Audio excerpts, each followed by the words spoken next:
What's happening, everybody? Episode number 39 of Unkillable. Welcome back to hell. Welcome back to perpetual misery. All right, so, man, all right, here's,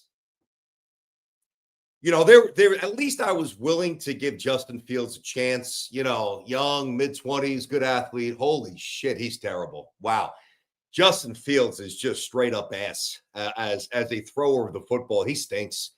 And they've got zero faith in him. So now you can't win this way. It's just he holds the ball. These are things that this is what the broadcasters say. This is what you don't have to be a football savant to know that he doesn't have it, man. And I wanted to give him a real chance, and I've got a lot of respect for his competitiveness and his athleticism and all those things, but he is just not a pure reader of the football field, nor is he a pure thrower of the ball, and that is generally not good when your position is quarterback. So, I mean, I'm watching this game, right?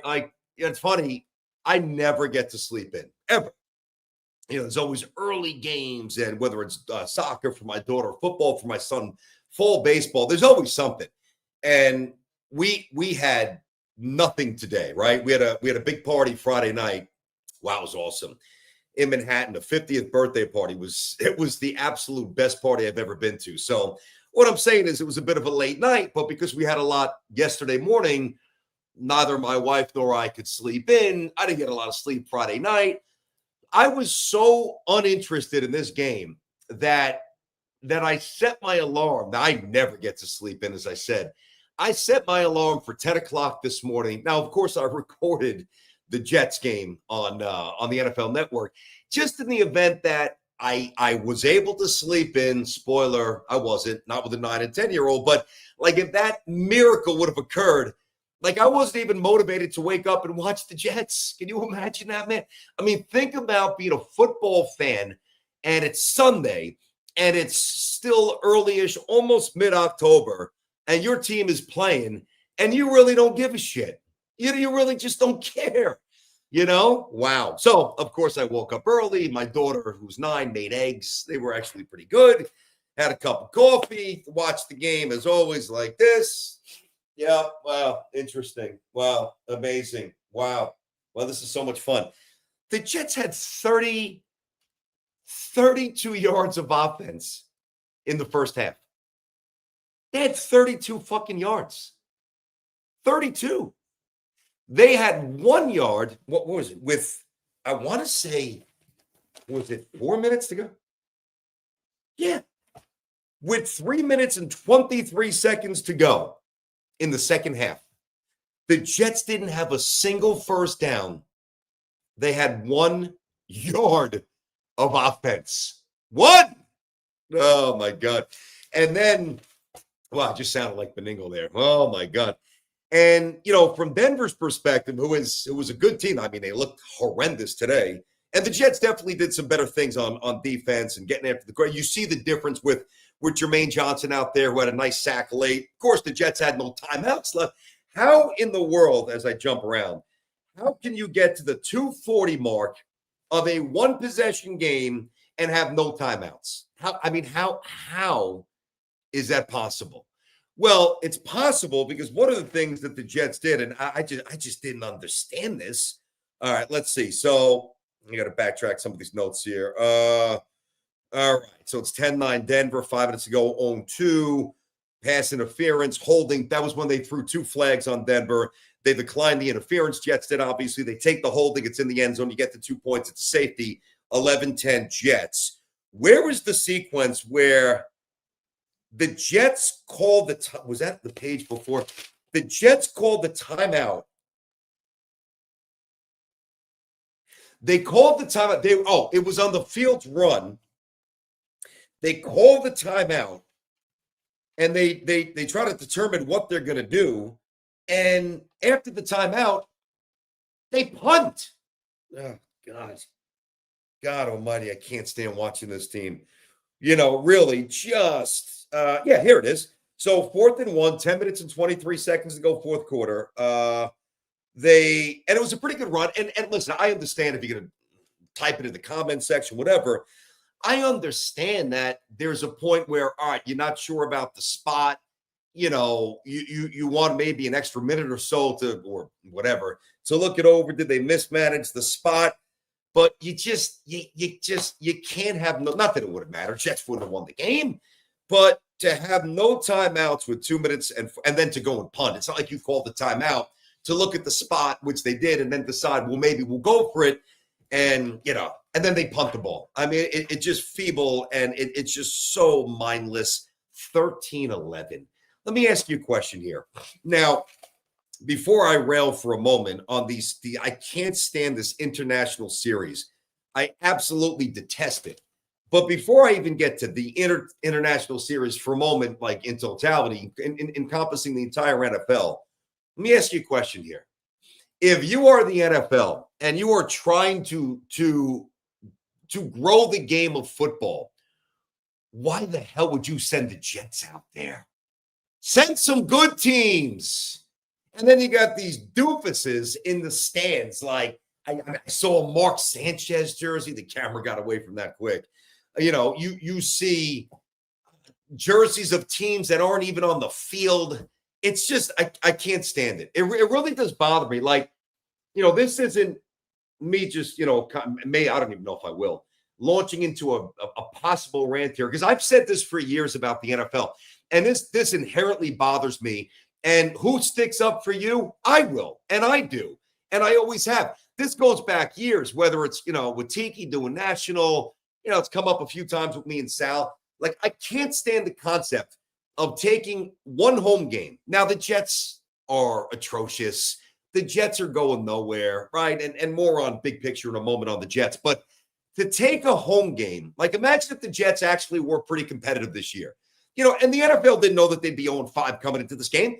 I thought, not everybody, I'm one of the idiots who did, the defense, Aaron Glenn's energy, very run heavy. And I thought what would be a run dominant, like I thought the Jets would run the shit out of it this year. And they did early. So I didn't think they'd be 0-5, maybe 2 wins, maybe clip the Steelers, maybe beat Dallas, like all the things that of course they didn't do.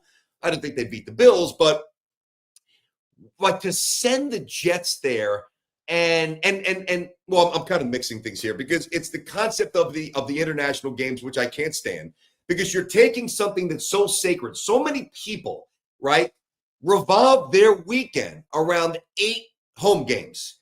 And you are taking it and you are dumping it in the middle of England. And I know the fan base has grown out there, whether it's the Jaguars, whatever.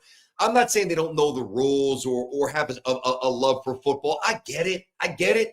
And I understand that it's all about, money, about, again, globalizing the game and getting more corporate dollars and just expanding that imprint and that footprint, both, whether it's TV, whether it's digitally. I understand why they do this, but think about what they do to you, the football fan, as they just, stick more money in their pockets. There's some, like, they've taken home games away from the fucking Packers. Think about that. MetLife is a shithole. The ambiance is zero. The team, at least, now you see the Giants getting better, which is great for the Giant fan and Jackson Dart and all that renewed energy. But, well, of course, one of the tendons is absolutely lifeless. But I don't just think about the Jets. I don't think about it selfishly. I think about the big picture domestically, here. All the football fans that have been going to these games and buying the jerseys, and spending money on parking and beer and all the other things, right, that we do as American football fans. And, they take our game, and not to sound overly territorial, but that's what the preseason's for, and if you want to do this in the NBA where there's 82 games and 41 home, if you want to do it in the NHL where there's 82 games and 41 home, if you want to do this for baseball where there's 162 and 81 home, I mean, go for it. Go for it. That's different. And, even like when the Yankees went to London years ago, I don't know, whatever it was, 5-6 years ago, I forget the exact year now. And they played the Red Sox. Who knows? Maybe it was more recent. And the Mets went, they played the Phillies. All right. I don't even love that because I understand the end result. And once you start to do that, you'll do it more and more and more and more. And, we'll just be down this rabbit hole of, let's take what we've done so well to cultivate and slowly will be taken away from you. That's what's happening. Like the one game, all right, cool concept. Wow, the NFL's in London going back however many years ago. But now it's just a constant stream. There's 3, 4, 5 games. There's games in Brazil. There's games in Germany. What the fuck are we doing? What are we doing here? Right? So that's just the big picture with the NFL. I just fundamentally oppose it. And it has nothing to do, with our friends over there. I don't mean it like that. This is not some political statement. This is a football statement. Honestly, there's 8 home games. Every game, unlike baseball and even to a lesser, with the Knicks. I mean, the Knicks could lose a game in January against some shit team, and it won't matter as much because there's just so many games. Football every week is like a season. Every week is like an individual year. So they take it from you guys, and fewer people stand up for you. So I will continue to do that because it bothers me, right? So that's the big picture with the NFL. From more of a comical picture, I'm going to say what I said before. Why the fuck would you send the Jets over there? You trying to grow the game, or you trying to get people to say, "Oh, I don't want to watch this," because that's what you have to be doing when people watch the Jets over there. I don't even want to watch it over here.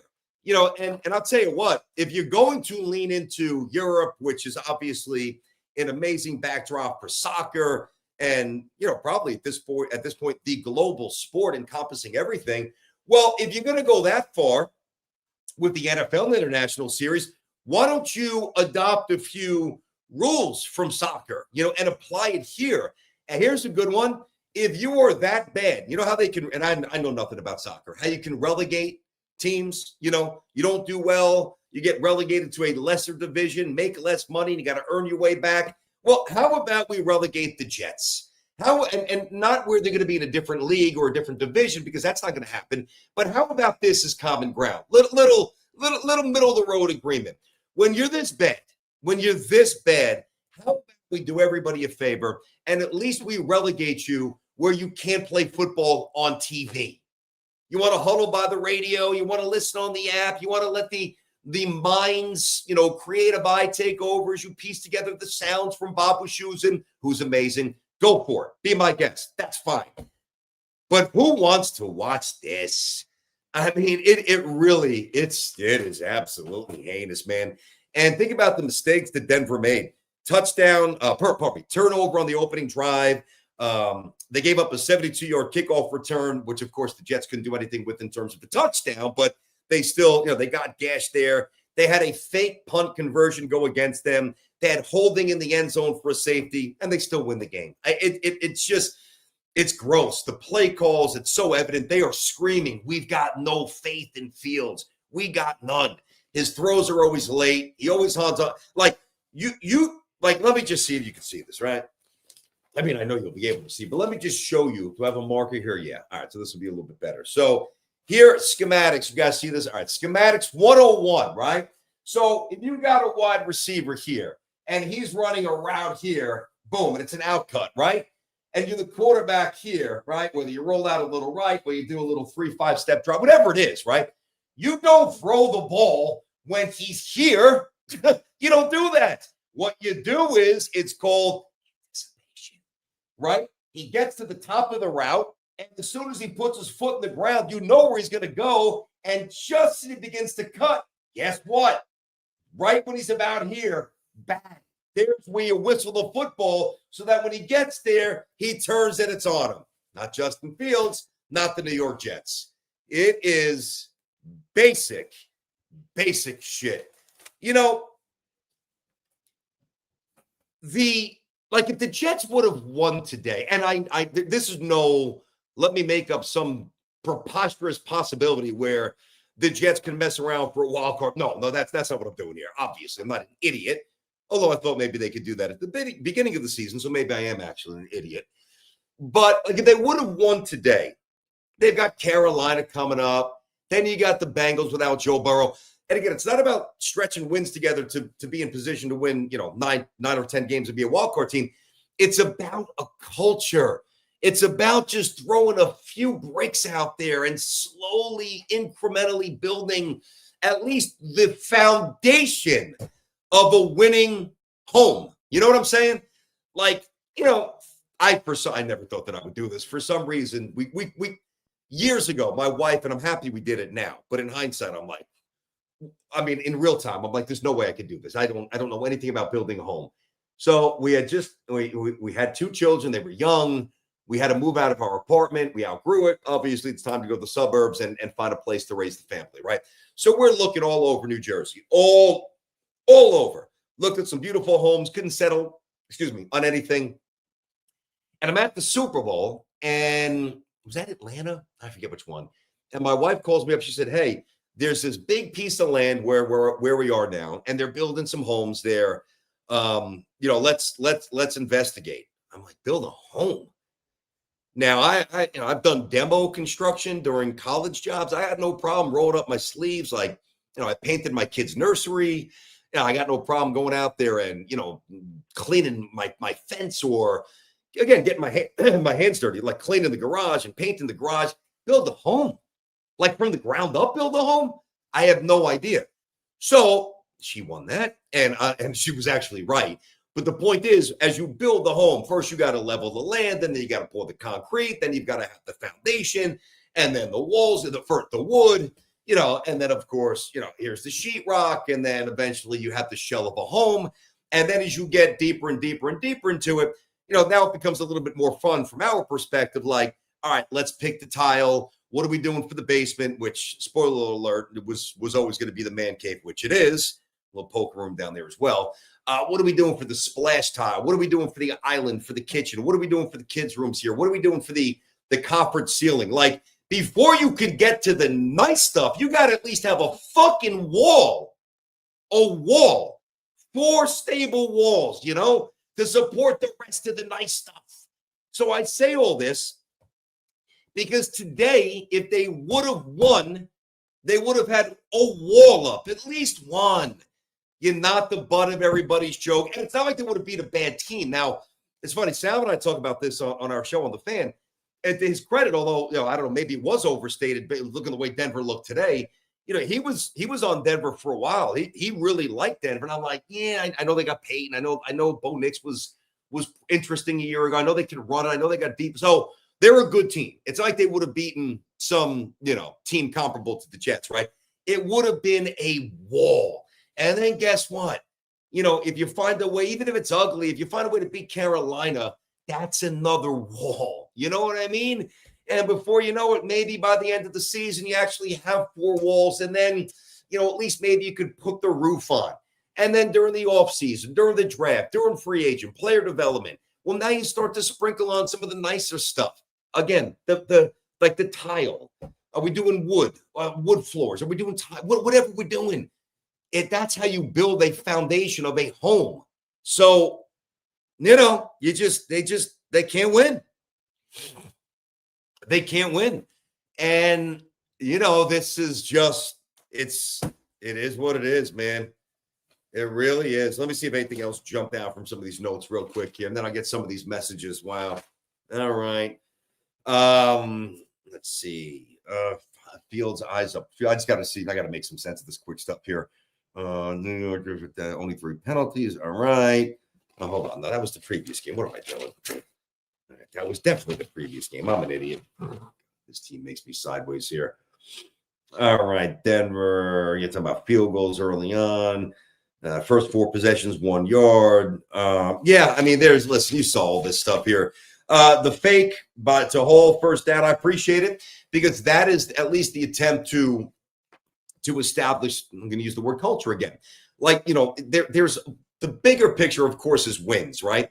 But within the game, you've got to create this little subtext, this thread of communicating to your young team, your vulnerable team, a team in the New York market, that now that the Yankees are gone, all right, and the Mets have been gone for a while, now that the Giants have some positivity, like we're not, all right, the Rangers played a couple of games, whatever, nobody really cares yet. Big Knicks town, I care, but the Knicks still a little bit of ways, and even early NBA, it's not going to be crazy coverage, though we'll do it. But there's nowhere to hide, is what I'm saying. Like there's nowhere to deflect this stuff here. So what you try to do, try to go for it in an unconventional spot there, you're trying to empower your team. And, if you get it, which they did, and you could score a touchdown, which they didn't, well, if you could do that and then you could win, those are the little seeds that you plant. I talk about building the home. The next thing you have to do, and we did this as well, I mean, you got to get some grass. Now, we actually put down sod, but if you don't want to have sprinklers and do that, you got to get some soil. You got to sprinkle those little grass seeds. You got to water it. And before you know it, you look up, got some grass. So aesthetically, the backyard begins to look better, and it just flows with the home. It's these little teeny tiny checkpoints of creating belief and stability and culture. And, it's hard to still, and Glenn's going to do it. I have no doubt that AG is going to keep fighting. He's a dog. He might be overwhelmed with this year, but I do believe at his core, he is an absolute dog. And I'm not going to abandon Aaron. Now, did they possibly hire the wrong person? It's possible. I mean, it's a big job. I thought the jet play calling with Engstrand, which was very interesting early in the year, has gone to shit. I mean, even Kurt Warner's like, hey, you might want to pass here. Hey, maybe the Jets throw twice in a row. Like it was so benign and it was so predictable that it's just like, come on, man. And I know that they've got one receiver, one good one in Garrett. I know you're going to bracket him. You're going to put a great corner on him anyway in Surtain, who's great. I wish that could be Sauce. And even if you have to in certain spots, you roll the other defender his way. So, and then who else is going to beat you? Josh Reynolds is a guy. The other receivers, I don't even know who they are still. I mean, it's the middle of October. I don't even know if I can name every freaking wide receiver on the Jets. Think about that. Think about that. Wow. So there's really not much more to go over from this game because there's just not much to talk about. They are winless.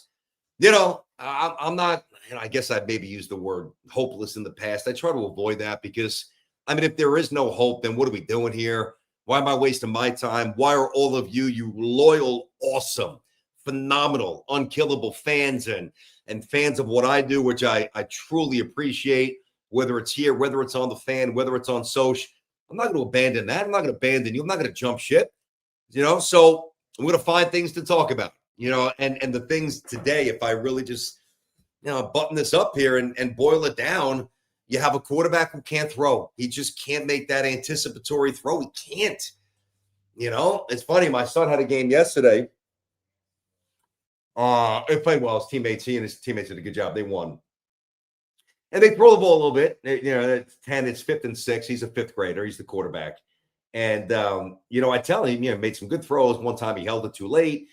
He's 10. He's 10, though. When you're 10 and, there's some bigger, older, kids running after you, you're going to throw the ball probably, maybe a little bit earlier than you should or a little bit later, whatever. That's a part of the progression of being a quarterback.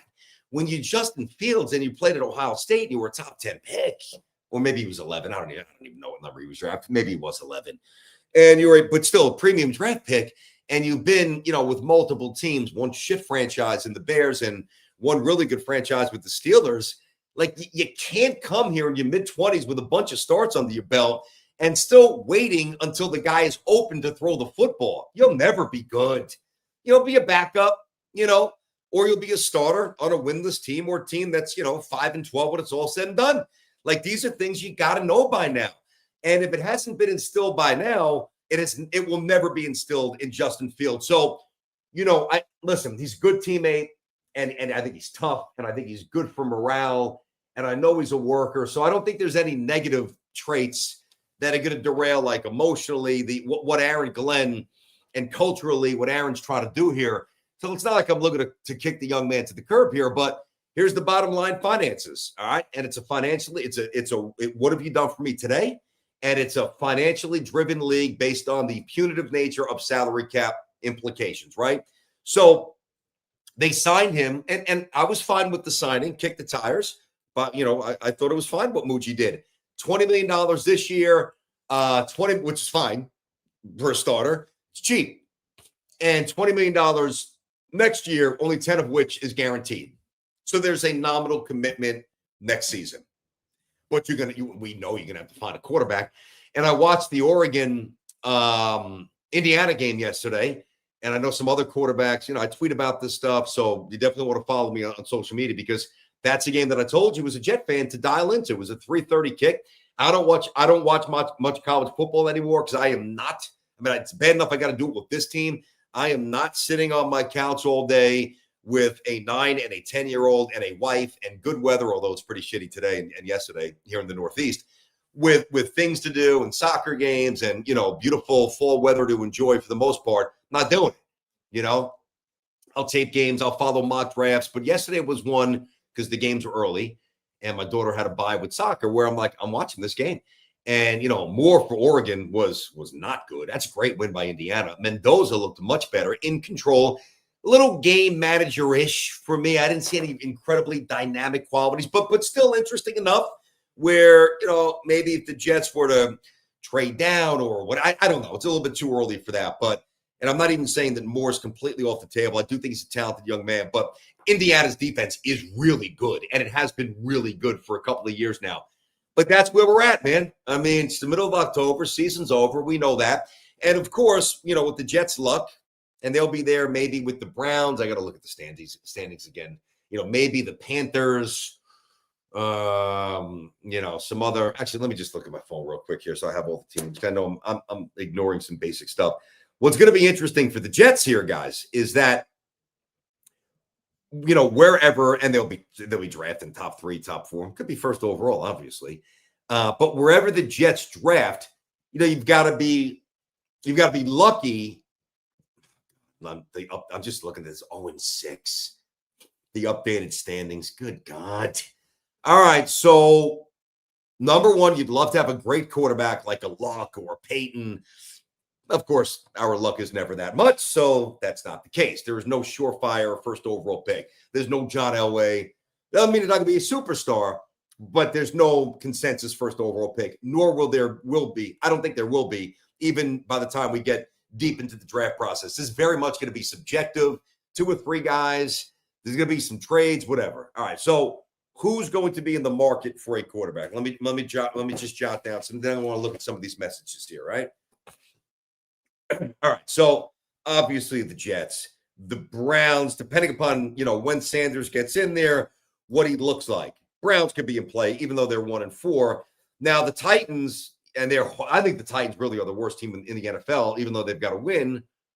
The Jets are going to give them a run for their money there, but they just drafted Cam Ward. So even if they finish 1-15 or 1-16, they're not taking a quarterback. The Raiders are 1-4. That's been an alarmingly weird season so far for Pete Carroll. Conceivably, they could go quarter. So those are the main ones there. 2 or 3 teams. In the NFC, Giants got their guy. Bears just drafted their guy. Panthers, number one, already have 2 wins. So definitely Saints, you would think would be, Saints. And those are the 4 or 5 teams. So there's still a lot to sort through. Like, it could be a situation. Now, of course, they'd have to be incredibly lucky. And more than that, they'd have to be very astute. And let's face it, how often do we use that word to describe the Jets with anything? But they'd have to read the board perfect. Like, say if the Jets do finish with the first overall pick and they don't love the quarterback option at 1. Maybe they've got 3 or 4 guys or 2 or 3 players that are kind of like right in that same stratosphere.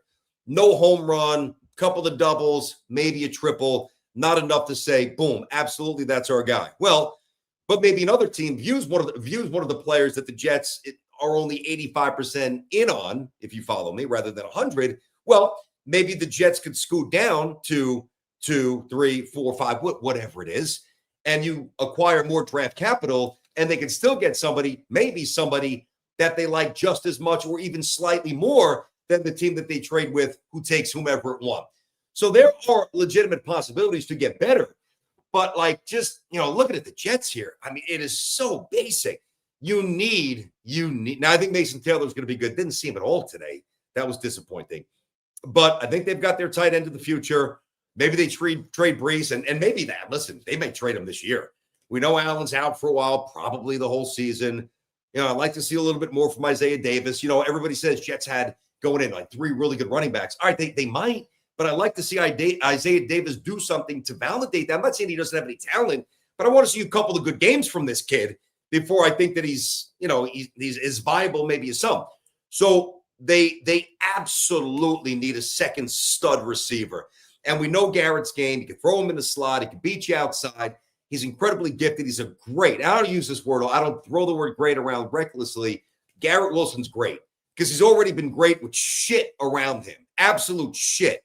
Shit coaching, shit scheming, shit O-line play for the most part up until this year, though the pass protection last couple of weeks has been awful, and shit quarterback play, all right, to be very blunt with you. And he's still a stud. Garrett Wilson's stud, right? You got to get, but we know his profile physically. So you've got to get a big, whether it's a rangy 6'3" blur or, a 6'4" thicker who can beat you on the outside, jump balls in the back of the end zone, fade routes, like things like that. They don't have anybody like that, not even close. So they got to get a stud wide receiver opposite him. You're going to have to get one more O-lineman. You're going to have to get at least two pieces in the secondary. That's the starting point. That's where you really start. So let me get my guy Evan in here. Let's see if did they break him? Is he alive? Is he awake? Is he drunk? What's he doing? How's Evan doing? Hey, there he is. Evan, what's up, buddy? Another fun day in Jetsville, huh? Yeah, no, it never ends. I was actually scrolling Twitter at the end, and somebody's like, man, this might be the first time that the Jets, or like one of many times, the Jets say, man, the Jets won this to spite this. And then somebody's like, well, they didn't even win it because they stink, and they can't even kick it. They're like, nah, we're not going to kick a field goal. Let's just take the F's. Oh, man. It's funny, too, because you see their corner, right, Surtain, and then you see our corner, and that was close. The one play where Garrett fumbled, remember they reviewed it? Yeah. And they determined that it was jarred loose before he made that third step, which obviously is the football move. So they got it right. It was close. I mean, it was a half a tick away from going against the Jets. But you ever see Sauce do anything like that? Even though it didn't go to Denver, you just don't see him do anything like that. It's absolutely maddening. And I'm not just going to, gratuitously shit on Sauce every week. But, here we are, 6 games. Before you know it's going to be November, not one impact play. Jets have forced 1 turnover, so thank God the number's no longer 0. Yeah. And it wasn't even by Sauce Gardner. No picks, no strip sacks. It's just, oh man, it's a rough watch, buddy. It is a rough watch. Heading into halftime, that 2-minute sequence made absolutely no sense at all. What were they doing? I don't know. And then they're like, oh, let's just run down. We just faked a punt to try to maybe drive down the field and make something out of it. And then they had like 20 seconds left. And Garrett Wilson's yelling at Aaron Glenn. He's like, dude, what the hell is going on? I know. Now, I think some people will make the Wilson, and you didn't really see Aaron Glenn say much. It was like his back. It was more side view of Garrett and the back of Aaron. Of Garrett Wilson, the back of Aaron Glenn, so you could see Wilson doing more of the talking. And I think some people are going to make that more than it really is. I got no problem with that. I actually want a guy like that who has the respect and the latitude, quite frankly, and the juice to go up and say, what are we doing now? Preferably, maybe publicly. If it gets really hot, do it behind closed doors or on the practice field when there's no media. I have no problem with that. And I actually think that Aaron Glenn wants that because you saw Aaron put his arm around. Like, I think he invites that. He played with Keyshawn. Think about this. This is before your time. He played with Keyshawn, who was always chirping. So he played with some, Keyshawn, if he can get 11 targets, it wasn't enough. He needed 15, But it was, I don't have an issue with that. I have an issue when guys don't care. So I will never get on somebody like that. It really just is, it's just, disheartening is not even the right word. I guess what's alarming to me, here's the book on the Jets, right? Yeah. And we all thought from stopping their offense, we all thought that they would run the ball well, and they do. And they ran it much more effectively earlier in the year, and teams were willing to let them run. Here's what's changing. I don't want to say they gave them, 7 yards every play, but they didn't mind as much because they knew that Justin Fields couldn't hurt him, and he's yet to do anything to change that opinion. They know it. 3rd and 5, 3rd and 7, 38, 3rd and 8, one read, lock in, late with the ball, hold it for 3.2 seconds. So if we know it, they know it. All right. Yeah. But the other thing that's happened as well up until today, because the Jets defense has been so porous that other teams are of the mindset that there's no way the Jets are going to be able to score, 27. I don't mean, I'm not saying the occasional 30, 34, 35, 40 points because they never throw the ball and they don't have any of those big pops. Yeah. But they're so run reliant that the opposing teams, even with success running the ball, knows that they'll still be able to score enough points on the Jets defense. Yeah, no, it's just, and it's crazy because every one of these games you're like, and granted, obviously we've gone over how it kind of sucks the life out of you to the point where you're just like, they win, they lose, they lose. But there's so many of these games where you're coming toward the end and you're like, oh man, I guess they could probably squeak this one out. And then just somehow, it was like Breece Hall said the other week, he's like, other teams shoot themselves in the foot and then we come back and shoot ourselves in the head. That might have been the best quote of all time because it's so true. It's talk about you're right. Talk about a bleak assessment there. They were pretty good with the penalties today, but I hear you. All right, so I want to read this one here. It's Rob from downtown. If you don't watch college football, and really I say I don't watch as much as I used to when I would just bet all these games when I was young and had zero comeback from playing golf and basically watch all day and all night. Bet the Pac-12 back then, just go nuts. Yeah. No, but Rob says if you don't watch college, you don't know who's good or not. And then when the draft comes around, everybody says, I don't know about the kid. Well, it's the same dumb crap. I actually understand why you would say that, Rob, but I didn't say I don't do my homework on assessing quarterbacks. You have to understand, which I do. And I'm already deeper into the mocks than most people that you will listen to on local radio in New York. Like I'm not saying I'm, Mel Kiper or, that deeply into, but I am deeper into now. I'm talking about already. I know what positions kind of are viewed to be strong, which are ones are viewed to be weak. I'm not saying I don't do the homework there or even watch footage of quarterbacks, but to sit there and watch the games from a time perspective, I don't really have that much time. But also, you don't really glean that much from watching these systems because a lot of it's RPO driven. And there's a lot of gash plays where in college you're throwing to a space. You're literally throwing to an open space. That's why Tim Tebow was amazing. This big versus the NFL where it's now a keyhole. And that's where you've got to anticipate like Justin Fields can't. So when you're watching Justin Fields back in the day with the Buckeyes, you're like, man, this guy, woof, here we go. He's going to be a runner. He's going to throw the ball prolifically. Does he? No. They had better talent. They had better coaching. They had better schemes. And their outside guys won one-on-one. Their offensive linemen, many of which were in the NFL, had great pass protection. Justin had all day. Amazing athlete. Holes everywhere. Take your pick. Do you want to run for 30 yards? Throw it for 50 yards to whomever? So that's why I don't get too wrapped up in the footage, like actually watching games of quarterbacks, because it lies to you. I was going to say it doesn't tell you much. It actually does. It tells you almost the opposite. And then you start to convince yourself based on stats and score that this guy's better than he is for Sunday. Yeah, no. And it's also like a crazy thing because you go into the year and coming into this year, Lenoris Sellers was a big one. Cade Klubnik was a big one. And then now you got completely different guys. Dante Moore kind of comes out of nowhere with Dylan Gabriel leaving. Fernando Mendoza was kind of a nobody on Cal, goes to Indiana as a stud. So it's kind of like guys coming out of the blue.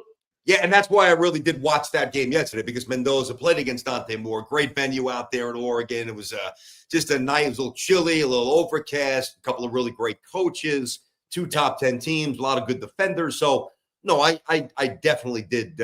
I jumped into that. Let me see. NY Native writes here, can we bench Fields? He can't read defenses to save his life. He hasn't improved, which he hasn't. That's true. Put Cook in. See what you have with him. Maybe he might be the future. I'm not there yet. I'm not, but I'm fine with that at some point here. Why wouldn't you?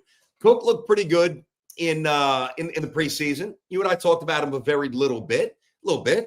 And, his college team, I did watch him in college a little bit. I don't know. You can't do it yet because I think that's maybe spending or sending the wrong message. It's not, even though Fields is not good, it's not his fault that they're not winning. And to me, it's almost too punitive of a penalty. No, but there becomes a point where I want to see what some other answers might be. Let's see. Fields reminds me of Zach Wilson. Yeah, I don't know. I think Zach got rid of the ball quicker. I think Zach had a better arm. I think Zach was probably better. Let's see. What's this? BT, that's funny. BT's like a teen who is writing fluff to finish a paper. He literally has nothing important to say anymore about this 0-6 team. Well, I think I gave you a little bit more than Mo. I mean, listen, I could get on here and be comical and yell and scream like Beningo, and this sucks and that sucks. I mean, I try to give you a little bit more about Fields holding on to the ball and about some of the college players and about, some of the other stuff. But man, oh man, let's see. Yeah, there was one prior that was like, because they must have just tuned in when you were talking about building the house and gardening. And there was somebody that was like, Gardner BT is probably my favorite BT. I love it. Yeah. I always joke with Sal about this. Like you got to remember where I grew up. I just didn't have a big backyard. So in Brooklyn, each home was like here, right on top of each other. Yeah. And you had these little driveways where we would do home run derby. I happen to have a little basket, like a rim that you could adjust. So we would do dunking contests. But there was a little slab of concrete, and that's why you couldn't take jump shots. And we would just beat the shit out of each other. You had to go to the rim, which sucked for me because I would always play with the same three guys, two of whom played college basketball. So I was by far the worst, and I was okay. I mean, I wasn't terrible, but these guys were good. So I was getting my ass kicked in my own yard. The point is that I didn't have a big backyard. So when we moved here, I planted, I had somebody do the sod, obviously, and then we put these arborvitaes in. If anybody knows what an arborvitae is, I'm not sure if you do. It's like a northeast, although it could grow in other areas, I'm sure. It's like the most resilient tree that you could plant because it doesn't need a ton of water, doesn't need a lot of sun, and it grows depending upon, the soil and some other elements, it could grow up to, 2 to 3 feet in a year. So I planted these little puppies at 6 feet. And about 4 years ago, they're up to 30 feet. So they're my pride. They're my pride and joy. So that's right. I talk about them, Sal Lentz. I'm like, I just go out there. Sometimes I'll look at them. I'm like, I'll water them. I'll put the Yankee game on, so I'll put it through the speakers in the yard during the summer, maybe get a beer. Sure as hell don't have any Jet stuff to look forward to. So it's basically the Yankees, and it's which didn't end well, and my arborvitaes. There you go. Oh, God. All right, man. Maybe I didn't say enough for you guys, but at this point, I don't feel as if I have a whole lot more to say right now. I mean, 0-6, winless. Actually, let me just check a few of the other scores to see if anything jumps out here. Let's see. NFL scores, otherwise known as real football. All right. 3-zip Ravens, 3-zip Panthers, Colts over the Cardinals. Yeah, one thing about the Cardinals, right? I'll get back to that in a second. Hold on. 0-0, 3-zip Chargers. Dolphins stink. Steelers 3-zip over the Browns. Patriots with a quick touchdown. Drake May's good. In New Orleans, 7-3. Did he score? What's his stat line? Drake May, yeah. 2 for 2 with a touchdown. Man, that must be so nice. I mean, they get their coach, they get their quarterback. The Giants, I don't know if they have the coach, although, if Jackson Dart continues to look like this, then Dable's going to be back. And at that point, I would say rightfully so. Instead, the Jets right now have somebody who's winless and a quarterback who's now on his 13, Oh, the Cardinals point. Remember last week, those ridiculous occurrences in the Cardinals game, like just dropping the ball before the goal line, all that stuff. And the coach went nuts. Is it Gannon? Yeah, I think it's Gannon. And came over and he grabbed the guy and he just kind of cursed him out, lit him up. Did you see? At least we're not this bad because I would rather have no wins and be the Jets than be the Cardinals right there. Because the Cardinals to me have zero hope based on what they did. So and again, it was aggressive, but I thought it was with merit. It was such a rudimentary breakdown by a professional mentally in terms of being locked in and knowing the situation, a mental mistake that he deserved to get lit up, right? Anyway, long story short, he grabs him, he curses, and then 2 days later, early in the week, the Cardinals fined the coach, not the player, the coach, for being too aggressive, $100,000. And then the poor guy has to stand and look into a camera and basically own it and apologize. So there is nothing that he can say the rest of the year with any sort of oomph that's going to be taken seriously. They just took the cleats off his shoes. So at least the Jets are still letting Aaron coach. I guess it could be worse, right? All right, guys. Enjoy real football today. You know, watching real teams and real offenses and real quarterbacks and real plans and real coaches and, you know, real fan bases in real stadiums here. Enjoy all that. Enjoy your bets. You know, enjoy fantasy. And 0-6. My God almighty. Guys, have a good Sunday. I will catch you on the Fan 10 o'clock tomorrow with Sal. And I will catch you maybe if something happens I'm not even going to promise it. Maybe if something happens during the week, interesting, a press conference, whatever, some change, then I'll obviously jump in. Otherwise, I'll catch you after the next loss, which I'm sure will be next week. Enjoy your Sunday. Spread the word, Spotify, Apple. And I did say this earlier, and I do mean it. I appreciate you guys rolling with me. It means a lot. I appreciate it. You guys know how much I love this stuff, how much I respect that you guys have my back and follow me. So can you continue to do so on Soch, on the Fan, on here. Spread the word, and have a great Sunday, guys. I'll see you.